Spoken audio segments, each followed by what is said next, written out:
بسم اللہ الرحمن الرحیم اعوذ باللہ من الشیطان اللعین الرجیم بسم اللہ الرحمن الرحیم وبہ نستعین وہو خیر ناصر ومعین الحمدللہ رب العالمین وصلی اللہ علی محمد وآلہ الطیبین الطاہرین۔ ہماری گفتگو کتاب المقاصد کے دوسرے حصے کتاب البیع کے مباحث میں جاری ہے، اور آج کے درس کا عنوان چوتھی تنبیہ سے متعاتیان کے قصد کے لحاظ سے تیسری اور چوتھی قسم میں اشکال کا بیان ہے۔ گزشتہ درس کے اندر ہم نے اس عنوان میں تیسری اور چوتھی قسم کو بیان کیا تھا، اور آج اس قسم کے اندر جو اشکال اور مناقشہ پایا جاتا ہے اسے ہم بیان کرتے ہیں۔ آج کے ہمارے درس کے اہم عناوین میں سے چند اہم عنوان اس طرح سے ہیں کہ پہلا عنوان دو اشکال کا بیان، کہ دو اشکال کون سے ہیں اس دوسری اور تیسری قسم کے اندر، پھر پہلے اشکال کے متعلق شیخ انصاری کا تبصرہ، اور پھر مذکورہ پہلے اشکال کا راہ حل کیا بیان ہوتا ہے، اور پہلے راہ حل کا بیان یہاں پر آپ کے لیے بیان کیا جائے گا۔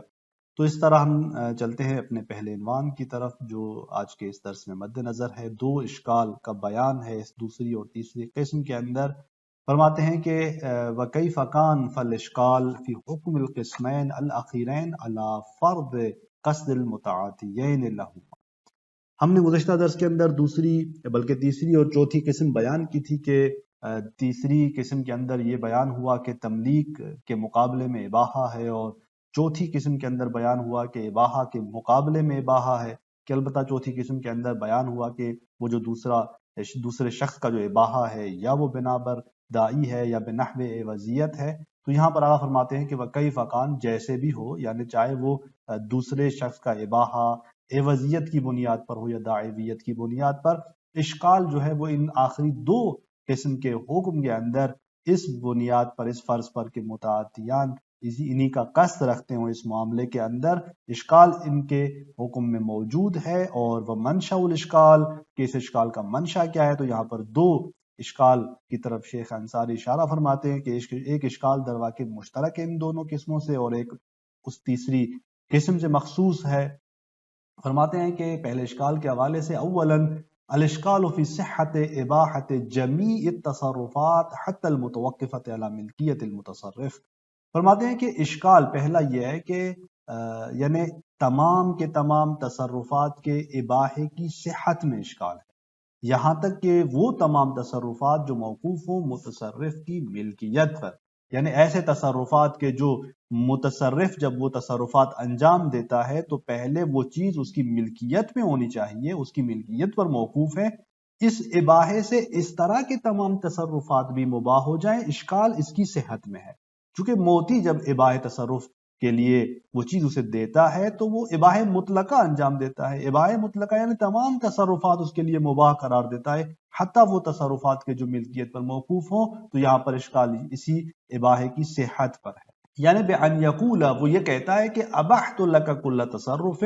میں نے تمہارے لیے ہر تصرف مباح کر دیا، من دون ان یملکہ العین، بغیر اس کے کہ وہ اسے عین کا مالک بنائے۔ تو یہ بغیر اس کے کہ اسے عین کا مالک بنائے اور اس کے لیے تمام تر تصرفات مباح کر رہا ہے، حتیٰ وہ تصرفات کے جو ملکیت پر موقوف ہوتے ہیں۔ تو یوں اس طرح کے اباحے کی صحت میں اشکال جو ہے وہ سامنے آتا ہے کہ کیسے وہ اس طرح کا اباحہ سبب بن رہا ہے کہ وہ اس طرح کے تصرفات انجام دے کہ جو تصرفات ملکیت پر موقوف ہوتے ہیں۔ یوں یہ اشکال در واقع دونوں کی طرف ناظر ہوتا ہے، چونکہ دونوں کے اندر پہلا شخص اباحہ کر رہا ہے، البتہ تیسرے قسم میں اباحہ تملیک کے مقابلے میں ہے، چوتھے میں اباحہ اباحے کے مقابلے میں۔ اس کے بعد دوسرا اشکال جو یہاں پر ہوتا ہے وثانیاً، کہ در واقع یہ اس تیسری قسم سے مخصوص ہے کہ الاشکال فی صحت الاباحۃ بالعوض، اشکال کس کے اندر؟ عوض کے مقابلے میں اباحے کی صحت میں، جو تیسری ہماری قسم تھی، الراجعۃ، کہ جو اباحہ پلٹتا ہے اس کی طرف کے عقد مرکب من اباحۃ و تملیک، کہ یہ جو معاملہ انجام پا رہا ہے اباحہ عوض کے مقابلے میں، کہ یہاں اباحہ پلٹتا ہے اس بات کی طرف کہ در واقع یہ ایک ایسا عقد ہے کہ جو اباحہ اور تملیک سے مرکب ہو۔ تو یہ عجیب ہے کہ ایک ایسا عقد کہ جس کے اندر اباحہ اور تملیک ہو، چونکہ یعنی ایک طرف سے جو ہے وہ شخص مباح کر رہا ہے دوسرے کو ایک چیز، اور وہ بھی تملیک کے عوض، کہ وہ دوسرا شخص جو ہے اس کے لیے عوض دے گا اور اسے مالک بنائے گا اس عوض کا۔ تو یوں اس کے اندر یہ اباحہ اور تملیک جو سامنے آتی ہے، آقا فرماتے ہیں کہ یہ اباحہ پلٹ رہا ہے اس کی طرف، اور یہ یہاں پر کوئی اس بات کا قائل نہیں ہوا کہ ایک عقد جو ہے وہ مرکب و اباحے اور تملیک سے۔ تو اس طرح یہ دو اشکال یہاں پر شیخ انصاری بیان فرماتے ہیں، اور پھر تبصرہ فرماتے ہیں اپنا اس پہلے اشکال کے حوالے سے۔ فرماتے ہیں کہ فنقول، ہم یہ کہیں گے کہ اما اباحۃ جمیع التصرفات، تمام کے تمام تصرفات کا اباحہ، حتی المتوقفۃ علی الملک، یعنی یہاں تک کہ وہ تصرفات جو موقوف و ملک پر، ان کا بھی اباحہ، فالظاہر انہا لا تجوز، ظاہر یہ ہے کہ اس طرح کا اباحہ وہ جائز نہیں ہے۔ اذ التصرف الموقوف علی الملک لا یسوغ لغیر المالک بمجرد اذن المالک، فرماتے ہیں کہ لا یسوغ لغیر المالک بمجرد اذن المالک، فرماتے ہیں کہ تصرف جو ملکیت پر موقوف ہے یہ جائز نہیں ہے اس غیر مالک کے لیے، بمجرد یعنی فقط اس پہلے شخص یعنی مالک کے اذن سے، پہلے شخص نے جیسے ہی اسے اذن تصرف دیا، اس کے خالی اس اذن سے، حتیٰ ایسے تصرف کا بھی اس نے اذن دیا ہے کہ جو ملکیت پر موقوف ہے، اور اسے کہا ہے کہ تم جا کر اسے انجام دے دو، وہ تصرف کرو وہاں پر، کہتے ہیں کہ اس کے اس اذن سے مالک جو نہیں ہے شخص، یعنی وہ دوسرا شخص جو کہ مالک نہیں بنا، اس مالک جو کہ نہیں ہے یعنی غیر مالک ہے، اس کے لیے یہ اذن جو ہے جائز قرار نہیں دیتا اس طرح کے تصرفات جو ملکیت پر موقوف ہوں۔ فرماتے ہیں کہ فَإِنَّ إِذْنَ الْمَالِكِ لَيْسَ مُشَرِّعًا، کیونکہ وہ مالک کا اذن مشرع تو نہیں ہے، یہاں پر سببیت اس ملکیت کی ایجاد تو نہیں کرتا۔ وَإِنَّمَا يَمْضِي فِي مَا يَجُوزُ شَرْعًا، ہاں وہ درست ہے، امضا کرتا ہے فیما اس چیز کے اندر کہ یجوز شرعاً کہ جو شرعاً جائز ہو، یعنی تمام وہ تصرفات جو شرعاً جائز ہیں اس کا اذن وہاں پر اسے حق دے سکتا ہے کہ وہ تصرف انجام دے، لیکن ایسا نہیں ہے کہ جو شرعاً تصرف جائز نہیں ہے ملکیت کے بغیر، وہاں پر اس کا اذن جو ہے وہ مشرع بن جائے اور اس کے لیے اس طرح کے تصرف کو تشریح کرے، جائز قرار دے۔ فرماتے ہیں کہ نہیں، یہ نہیں کر سکتا۔ پھر فرماتے ہیں، مثال دیتے ہیں، آگے تشبیہ دیتے ہیں، فَإِذَا كَانَ بَيْعُ الْإِنسَانِ مَالَ غَيْرِهِ لِنَفْسِهِ، کہتے ہیں کہ جب ایک انسان کی بیع دوسرے کے مال کی نسبت اپنے لیے، یعنی دوسرے شخص کا مال وہ فروخت کرتا ہے، لِنَفْسِهِ اپنے لیے، مال کسی اور کا ہے اور معاملہ اپنے لیے انجام دے رہا ہے، کس طرح سے؟ بِأَنْ يَمْلِكَ الثَّمَنَ، اس اعتبار سے کہ وہی شخص جو بیع انجام دے رہا ہے دوسرے کے مال کے حوالے سے، وہی مالک بنے کس کا؟ سمن کا، یعنی چیز کسی اور کی ہے، وہ اسے بیچتا ہے اور اس کی قیمت کا یہ خود مالک بنتا ہے۔ مع خروج المبیع عن ملک غیرہ، یہ مالک سمن بن رہا ہے بائع، جبکہ مبیع جو ہے وہ دوسرے کی ملکیت سے خارج ہو رہی ہے، مبیع دوسرے کی ملکیت سے منتقل ہو رہی ہے، اور بائع یہاں پر سمن اور اس کی قیمت اپنی جیب میں رکھ رہا ہے۔ تو فرماتے ہیں کہ یہ انسان کی بیع جو ہے دوسرے کے مال کی نسبت اپنے لیے اس طرح سے غیر معقول ہے، جب یہ بیع معقول نہیں ہے، کما صرح بہ العلامۃ فی القواعد، جیسے کہ علامہ نے قواعد میں اس کی تصریح کی ہے کہ یہ معقول نہیں ہے، تو فکیف یجوز للمالک ان یأذن فیہ، تو پھر کس طرح مالک کے لیے ممکن ہے کہ وہ اس کے اندر اجازت دے دے، یعنی جب یہ اس طرح کی بیع معقول نہیں ہے تو مالک کی اجازت اور اذن اسے کیسے غیر معقول کو معقول بنا سکتی ہے؟ یعنی فرض کرتے ہیں کہ وہ مالک آ کر اگر اجازت دیتا ہے اس کے لیے کہ ٹھیک ہے وہ سمن جو ہے اپنی جیب میں رکھے، تو یہاں وہ مالک کا اذن، یہاں وہ مالک کی اجازت اس معاملے کی نسبت، یہ اس امر غیر معقول کو معقول نہیں بنا سکتی۔ تو یہاں پر بھی ہمارے اس مورد ما نحن فی کے اندر بھی آقا فرماتے ہیں کہ کس طرح یہ شخص جو کہ مبیح ہے، اباحہ کر رہا ہے اس کے لیے، کس طرح اس کا اذن اور اس کی اجازت جو ہے وہ ایسے تصرف کو مباح کر رہی ہے کہ جو مالکانہ تصرف ہے کسی اور کے مال کے اندر۔ فرماتے ہیں کہ مبیح ولو یہ کہے کہ تو میں تجھے جو ہے اس کے اندر تصرف کا حق دے رہا ہوں، تمہیں جو تصرف کرنا ہے جا کے کرو، اس کا یہ کہنا، اس کا یہ قول، اس کی یہ اجازت، ہاں فرماتے ہیں کہ مشرع نہیں بن سکتی، ایسا نہیں کہ غیر مشروع کو مشروع بنا دے۔ فرماتے ہیں کہ پس لہٰذا اس طرح شیخ انصاری رحمۃ اللہ علیہ تبصرہ کرتے ہوئے اس پہلے اشکال کے بارے میں فرماتے ہیں کہ یہ اباحہ مشکل ساز ہے کہ جو تمام تر جس کے اندر تصرفات کو مبیح قرار دیا جا رہا ہے کہ حتیٰ وہ تصرفات جو ملکیت پر موقوف ہوں۔ اس کے بعد شیخ انصاری رحمۃ اللہ علیہ بڑھتے ہیں ان اشکالات کے حوالے سے رائے حل کی طرف، اور اس پہلے اشکال کہ رائے حل کو بیان کرنا چاہتے ہیں، استدراک کرتے ہیں مذکورہ اس اشکال سے کہ نعم یصح ذالک بأحد وجہین، یہ تمام کے تمام تصرفات جو ہیں، حتیٰ وہ تصرفات جو ملکیت پر موقوف ہیں، یہ درست ہوں گے دو راہوں میں سے کسی ایک راہ سے، دو وجہ میں سے کسی ایک وجہ سے، البتہ کلاہما فی المقام مفقود، دونوں راہیں ہمارے پاس موجود نہیں ہیں، یعنی اگر یہ دو راہیں ان میں سے کوئی ایک راہ متحقق ہو جائے تو یہ تصرفات بھی درست ہو پائیں گے، لیکن ہمارے پاس یہ دونوں راہیں موجود نہیں ہیں۔ وہ کون سی راہ ہے؟ فرماتے ہیں کہ پہلی راہ کے حوالے سے فرماتے ہیں کہ احدہما ان یقصد المبیح بقولہ، کہ مبیح جو ہے وہ اپنے اس قول سے، کہ جب وہ کہتا ہے کہ ابحت لک ان تبیع مالی لنفسک، فرماتے ہیں کہ جب وہ یہ کہتا ہے اسے دوسرے شخص کو کہ میں تمہیں مباح کرتا ہوں تمہارے لیے کہ تم بیچو میرے مال کو لنفسک، اپنے لیے مال اس کا ہے، اور وہ دوسرا شخص جو ہے جس کو اباحہ یہ دے رہا ہے وہ مباح لہو جو ہے وہ بیچے گا اس مبیح کے مال کو اپنے لیے۔ تو آپ فرماتے ہیں کہ یہاں چند صورتیں متصور ہیں کہ ان ینشأ توکیلا لہو فی بیع مالہ لہو، کہ یہ شخص جب اسے اس طرح کہتا ہے تو یہ درواقع انشاء توکیل کرتا ہے، کس کے لیے؟ لہو، اس مباح لہو کے لیے، کہ جس کو اس نے اباحہ دیا ہے اس دوسرے شخص کے لیے یہ انشاء توکیل کرتا ہے، یعنی اس کو وکیل بناتا ہے۔ کس چیز کے اندر؟ فی بیع مالہ لہو، اس بات میں کہ یہ بیع مالہ یعنی اس مبیح کے مال کو وہ بیچے گا،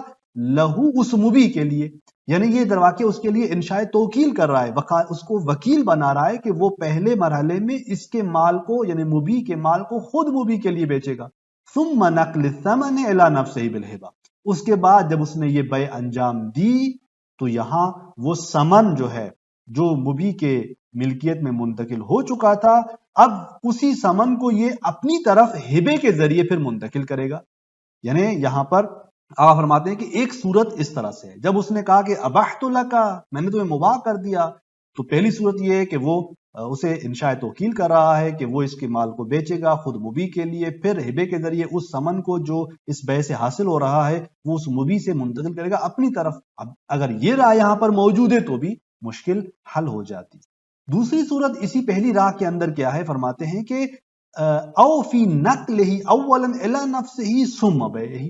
یعنی ان ینشأ توکیلا لہو فی نقلہ، یا یہ کر رہا ہے کہ انشاء توکیل کر رہا ہے اس مباح لہو کے لیے، لیکن کس چیز کے اندر؟ اس کو وکیل بنا رہا ہے کہ پہلے وہ اس چیز کو اپنی طرف منتقل کرے ثم بیعہ، اور پھر اس کو کیا کرے؟ معاملہ انجام دے، بیع کرے۔ تو یعنی پہلے ہبے کے عنوان سے فرض کرتے ہیں کہ وہ خود کی طرف منتقل کرتا ہے اور پھر جو ہے اس کو معاملہ انجام دیتا ہے، بیع انجام دیتا ہے۔ تو یہ ایک دوسری صورت ہے۔ اس کے بعد پھر یہاں اسی پہلی راہ کے اندر جو تیسری صورت بیان کرتے ہیں آغا، وہ یہ کہ او تملیکا لہو بنفس ہذہ الاباحہ، یا اسے یعنی مالک بناتے ہیں اسی اباحے سے، یعنی ان ینشأ تملیکا، یعنی وہ انشاء تملیک کر رہا ہوتا ہے لہو اس مباح لہو کے لیے جس کو وہ اباحہ کر رہا ہے، بنفس ہذہ الاباحہ، اسی اباحے سے جو یہ انجام دیتا ہے۔ یہ تیسرا فرض ہے، تیسری صورت ہے اس پہلی راہ کے اندر۔ یہ تین فرض اور تین صورتیں جو ہیں وہ متصور ہیں۔ اب جب وہ اپنے اس اباحے سے تملیک انجام دیتا ہے تو فیکون انشاء تملیک لہو، تو یہ درواقع اس کے لیے اس پہلے شخص کی جانب سے، مبیح کی جانب سے انشاء تملیک ہوگی۔ وَيَكُونُ بَيْعُ الْمُخَاطَبِ بِمَنزِلَةِ قَبُولِهِ، اور پھر اس مخاطب یعنی وہ جو مباح لہو ہے، وہ جو مد مقابل شخص ہے، اس کا پھر آگے معاملہ کرنا، یعنی جب اس نے یہ چیز لی اور پھر آگے اس نے بیچی تو اس کا یہ معاملہ کرنا در واقع اس پہلے شخص کی تملیک کے قبول کی جگہ پر ہے، یعنی در واقع اس طرح سے ایجاب اور قبول دونوں حاصل ہو جاتے ہیں۔ پہلے نے انشاء تملیک کیے اپنے اس اباحے کے ذریعے، اور دوسرے نے پھر جب اس چیز کو بیچا آگے کسی اور کو تو اس بیچنے سے در واقع اس نے اس قبول تملیک کو جو ہے وہ در واقع قبول کر لیا ہے، اس کا یہ فعل اس قبول کی جگہ پہ قرار پاتا ہے۔ تو یوں آقا فرماتے ہیں کہ یہ تین صورتیں یہاں پر قابل تصور ہیں، اور اس تین صورتوں کی صورت میں وہ اشکال بھی رفع ہوتا ہے۔ کما صرح فی التذکرۃ بان قول الرجل لمالک العبد، فرماتے ہیں جیسے کہ علامہ نے تذکرہ کے اندر تصریح کی ہے کہ جب شخص کہتا ہے مالک عبد کو کہ جو عبد کا مالک ہے، یہ تشبیہ دے رہے ہیں ہمارے معنی فی اس مسئلے کو اس دوسرے مثال سے، فرماتے ہیں کہ جب وہ مثلا کہتا ہے مالک عبد کو کہ آتک عبدک عنی بقضا، کہ اپنے عبد کو میری طرف سے فلاں مبلغ کے عوض آزاد کر دو، تو یہاں پر استدعاء لتملیک ہی اس کا یہ کہنا کیا ہوتا ہے؟ اس کا یہ کہنا در واقع درخواست ہوتی ہے اس کی جانب سے کہ وہ اسے پہلے اس شخص کی درخواست کرنے والے کی ملکیت میں لے آئے اور پھر اس کو آزاد کرے، یعنی وَإِعْتَاقُ الْمَوْلَى عَنْهُ جَوَابٌ لِذَلِكَ الْاِسْتِدْعَاء۔ اب اگر اس مالک نے، عبد کے مالک نے اس عبد کو اس کی جانب سے آزاد کیا تو یہ در واقع اس کی استدعاء کا جواب ہوتا ہے، اور یہاں پر فَيَحْصُلُ النَّقْلُ وَالْانْتِقَالُ بِهَذَا الْاِسْتِدْعَاءِ وَالْجَوَابِ، یہاں نقل اور انتقال اسی استدعاء اور اس مولا کے جواب سے حاصل ہو جاتی ہے۔ یعنی جیسے ہی اس نے اعطا کیا تو در واقع جب اس نے استدعا کی تھی اور اس نے اعطا کیا تو پہلے اس نے اس عبد کو اس کی ملکیت میں قرار دیا اور پھر وہاں سے اس کی جانب سے اس کو آزاد کر دیا، اور یوں نقل و انتقال اسی استدعا اور جواب کی صورت میں حاصل ہو جاتے ہیں۔ اور یہاں پر سوال یہ اٹھتا ہے کہ پھر لا عتق الا فی ملک ہے، تو کیسے جو ہے یہاں پر اس نے اس کو آزاد کر دیا؟ تو یہاں وہی تقدیری یعنی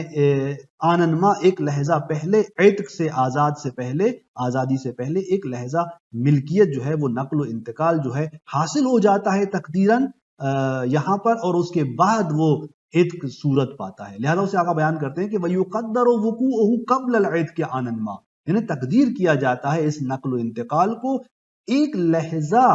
عتق سے پہلے، یعنی جیسے ہی اس نے استدعا کی اور اس نے ادھر سے آزاد کیا تو آزاد کرنے سے پہلے ایک لحظہ پہلے نقل و انتقال صورت پاتا ہے اور وہ اب جو ہے وہ اس کی ملکیت میں چلا جاتا ہے۔ فَيَكُونُ هَذَا بَيْعًا ضِمْنِيًّا لَا يَحْتَاجُ إِلَى الشُّرُوطِ الْمُقَرَّرَةِ لِعَقْدِ الْبَيْعِ، فرماتے ہیں کہ یہ در واقع ایک نوعیت کی بیع ہے، اور کیسی بیع ہے؟ بیع ضمنی ہے، یعنی ایک ایسی بیع ہے کہ جو اپنے یعنی یہ ایک ایسا مورد ہے عتقہ کہ جو اپنے اندر بیع کو ضمن میں رکھتا ہے۔ لا يحتاج الى شروط المقررة لعقد البيع، اور یہ محتاج نہیں ہے ان تمام شروط کا کہ جو مقرر کیے گئے ہیں کس کے لیے؟ یعنی عقد